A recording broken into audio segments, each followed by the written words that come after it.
रामचन्द्रं व्रजेशरूपेण पुरापि जातं प्रविश्य प्राप्तं प्रियप्राणनाथं परेशपुरणं सततं नमामि। ब्रह्मप्रिया जागरणाय जातः सर्वस्वपाता भवसिन्धुत्राता विज्ञानदाता निजधर्मदाता दीनहि के बन्धो शरणं प्रपद्ये दीनहि के बन्धो शरणं प्रपद्ये। बोलिए सद्गुरु महाराज की जय। परम पूजनीय श्री श्याम श्यामा जी सिंहासन पर वाङ्मयी मूर्ति स्वरूप विद्यमान यहाँ पे उपस्थित सभी दिव्यात्माएं, सभी भक्तगण, सुंदर साथ जी, पूरे विश्व ब्रह्मांड के पूजनीय धर्माचार्य, आदरणीय सभी माताएं, बहनें, भाइयों, बुजुर्गों, बच्चे तथा बच्चियों, आप सभी के हृदय धाम में विराजमान अनादि अक्षरातीत श्री श्याम श्यामा जी की छवि का दर्शन करते हुए मैं आप सभी को कोटि कोटि प्रणाम करता हूँ।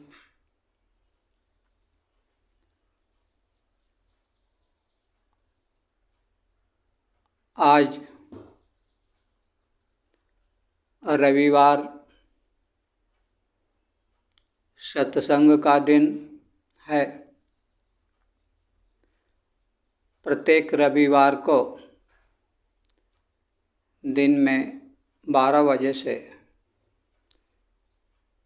2 बजे तक सत्संग कार्यक्रम का आयोजन किया जाता है। यह आयोजन श्री मोक्षदायिनी ज्ञानपीठ श्री कृष्ण प्रणामी मंदिर, महमूदपुर, औड़ीहार, सैदपुर, गाजीपुर, उत्तर प्रदेश पे प्रत्येक रविवार को होना निश्चित किया गया है।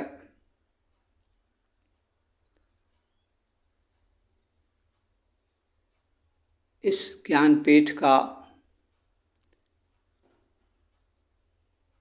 संस्थापना का उद्देश्य स्वामी श्री प्राणनाथ जी के सुख शीतल करूं संसार का जो संकल्प, जो उनका उद्घोष है, उस कार्यक्रम को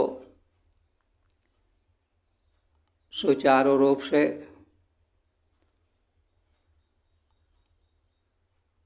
पूरे संसार में पहुंचाने का कार्य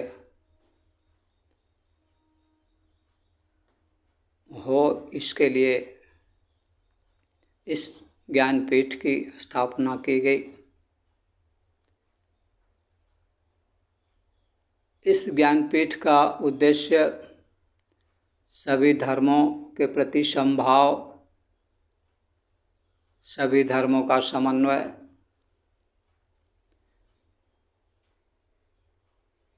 पूरे मानव समाज में आत्म जागृति कर मानवता प्रकट करना, सभी के दिल में प्रत्येक मानव के प्रति प्रेम उत्पन्न हो, इस तरह से प्रकृति प्रदत्त सनातन धर्म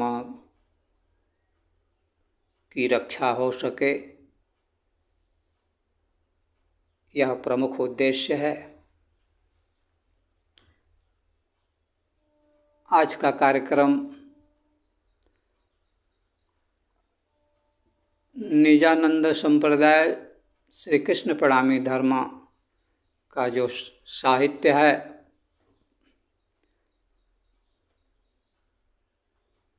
स्वसम वेद कुलजम स्वरूप साहब तारतम वाणी के नाम से जाना जाता है।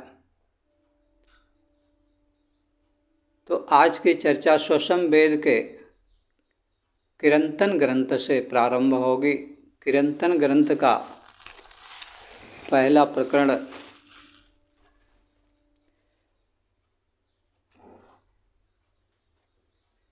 की पहली चौपाई महामती स्वामी प्राणनाथ जी हम सभी मानव जाति के लिए यह एक संदेश दे रहे हैं कि यदि परमात्मा को पहचानना है, उनको जानना है, उनको दर्शन करना है, तो सबसे पहले हम लोगों को अपनी पहचान करने की आवश्यकता है।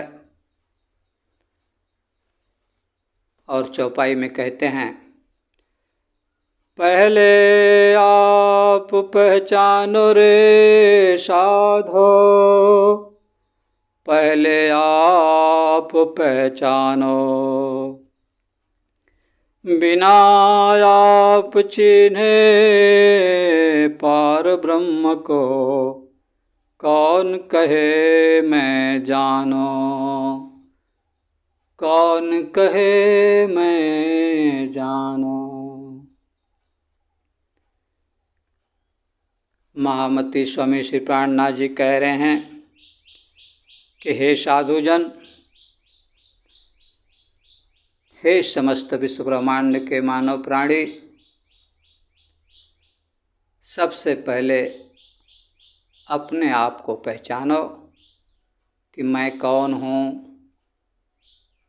कहाँ से आई हूँ, क्या करने आई हूँ और मेरा स्वामी कौन है।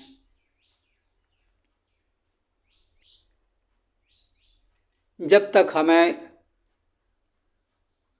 अपनी पहचान नहीं होगी कि मैं कौन हूँ, मैं एक पंचभौतिक तत्व से बने शरीर का पिंड हूँ, या मैं मन हूँ, या मैं जीव हूँ, या मैं आत्मा हूँ, क्या हूँ इसका पता जब तक नहीं लगेगा तब तक हम जो है परमात्मा के मूल स्वरूप को नहीं जान सकते।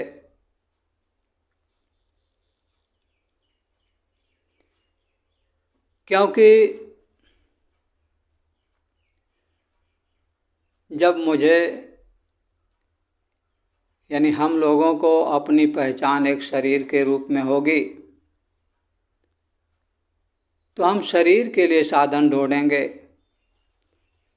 शरीर 150 वर्ष जीने वाला है तो हम 150 वर्ष का साधन बनाएंगे। और उससे ऊपर जब हमें पहचान होगी कि मैं जीव हूँ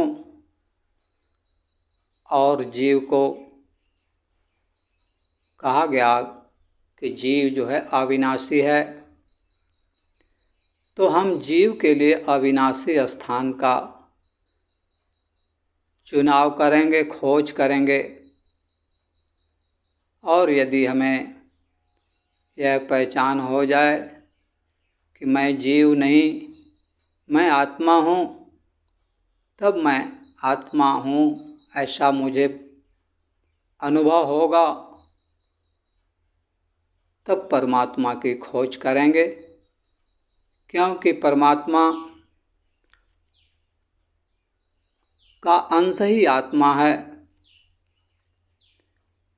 ईश्वर का अंश जीव है, और माता पिता का अंश शरीर है। जब तक हमें अपनी पूर्ण पहचान नहीं होगी तब तक हम अपने मूल स्थान को प्राप्त नहीं कर सकते। इसलिए इस संसार में रहते हुए दुनिया का जो भी काम है आजीविका चलाने के लिए करते रहना चाहिए और उसके साथ साथ अपनी पहचान करने का भी कुछ उद्यम करना चाहिए। सत्संग चर्चा में जाना चाहिए जिससे हमें अपनी पहचान करने के साधन मिल सकें। आजकल तो भक्ति करने वाले, तपस्या करने वाले लोगों की स्थिति देख करके बड़ा दुख हो रहा है,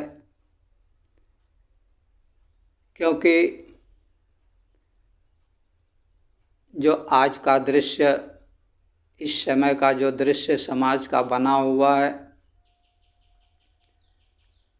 बहुत ही विसंगति भरा हुआ। सब संत महंत आपस में लड़ झगड़ रहे लोग कि मेरा संप्रदाय बड़ा, मेरा धर्म बड़ा, बड़ा बड़ा करके आपस में लड़ाई कर रहे, एक दूसरे की जान मार रहे लोग। इस हम लोगों के कर्म से परमात्मा का क्या लेना देना। अगर परमात्मा को कोई बड़ा मान रहा है, कोई छोटा मान रहा है, कोई पत्थर में मान रहा है, कोई पेड़ में मान रहा है, कोई नहीं मान रहा है, तो इससे परमात्मा के ऊपर क्या फर्क पड़ने वाला। परमात्मा तो ज्यों के त्यों जैसे हैं वैसे ही अपने स्वरूप में रहेंगे। लेकिन हम लोगों का समाज बिगड़ रहा है, आपस में लड़ाई झगड़ा कर रहे हैं लोग, इससे कोई लाभ नहीं होने वाला। इसलिए मैं आप सभी से विनती करूंगा कि आप लोग इस लड़ाई झगड़े के चक्कर में ना पड़ें। अपनी भक्ति करके अपने अपने लिए मोक्ष का मार्ग प्रशस्त करने में समय लगाएं तो अच्छा है। एक कहावत है, करने आए भजन को ओटन लगे कपास। यह जो एक सूक्ति है इस समय सब घट रही कि यह जीव जो है जब माँ के गर्भ में था तो उस समय भगवान से, परमात्मा से, ईश्वर से, जिसको आप मानते हैं, उससे विनती करता है कि हे परमात्मा, हे अल्लाह ताला, हे खुदा, हे गॉड, हे ईश्वर, हे भगवान, आप मुझे इस नारकी जीवन से, इस नरक के कुंड से निकाल कर बाहर करें। अब मैं कोई अपराध नहीं करूँगा, अब केवल आपकी भक्ति करूँगा, आपके हुक्म के अनुसार चलूँगा, आपके आदेश के अनुसार चलूँगा। लेकिन गर्भ से बाहर आने के बाद ही ये सारे संकल्प वायदे भूल जाता है और माया के प्रभाव से इतना कलुषित हो जाता, इतना आवरण पड़ जाता कि इसे वह ज्ञान ही नहीं रहता कि मैं कौन हूँ, कहाँ से आया हूँ, क्या करने आया हूँ और मेरा स्वामी कौन है। तो साथियों, मैं आप लोगों से एक करबद्ध प्रार्थना करता हूँ कि आप लोग लड़ाई झगड़े छोड़ करके आपको जो भी समझ में आवे भक्ति का मार्ग उचित, उससे भक्ति करें। कोई किसी मार्ग से कर रहा है उसके चक्कर में ना पड़ें, जो जैसा कर्म करेगा उसके हिसाब से उसको फल मिलेगा, ऐसा हम सभी लोगों के धर्मशास्त्र कहते हैं। तो हमें अपने धर्मशास्त्र पे विश्वास होना चाहिए, हमें अपने अल्लाह ताला, भगवान, ईश्वर, परमात्मा पे विश्वास होना चाहिए कि जो उन्होंने कहा कि भाई जैसा कर्म करोगे वैसा तुम्हें परिणाम मिलेगा। तो हम दूसरे के कर्म के चक्कर में ना पड़ करके अपने कर्म को सुधारने की कोशिश करें, आपस में प्रेम से रहें, हम सभी का जीवन मंगलमय हो, इस कामना के साथ आप सभी को कोटि कोटि प्रणाम करते हुए कार्यक्रम को समाप्त करते। बोलिए श्री प्राणनाथ प्यारे की जय।